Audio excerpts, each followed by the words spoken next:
The wind howled like a wounded beast as Mason Xavier stared at the split in the trail before him, his weathered face set in grim determination. The northern path wound safely around the foothills, while the southern route cut straight through Comanche territory and across a treacherous mountain pass. But somewhere beyond those mountains, Jessie O'Malley waited, and that was all that mattered. The year was 1871, and the territory of New Mexico was as beautiful as it was dangerous. Mason had ridden out from Santa Rosa 3 months ago with the cattle drive, never expecting to receive the letter that now rested against his heart. Jessie's father had fallen ill, and she had made the journey west alone to claim her inheritance, a small ranch just outside of Santa Rosa. Now a storm was brewing, both in the skies above and in the lands between them. "You're a damn fool, Mason," said Hank, the trail boss, squinting at the darkening sky. "That storm's going to hit within the hour, and if the weather don't kill you, the Comanche might.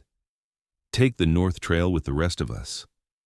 Mason adjusted his worn Stetson and checked the cinch on his Palomino stallion, Sunfire. "The northern route adds 4 days. Her letter said she arrived 2 weeks ago, alone. I won't leave her waiting any longer than I have to." Hank spit a stream of tobacco juice onto the dusty ground. "That O'Malley girl's got you twisted up worse than a twister. The boys and I'll wait 3 days in Santa Rosa before we head back to Texas. Don't expect us to come looking if you don't show." "Won't need you to." Mason mounted up, the familiar creak of leather reassuring beneath him. "See you in Santa Rosa."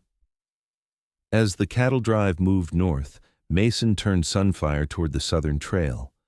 The first drops of rain began to fall as he crossed the boundary into what the locals called Blood Canyon, named for its red rock walls, and the many men who had died trying to pass through. The storm hit with a fury that seemed personal. Rain came down in sheets so thick Mason could barely see 10 feet ahead.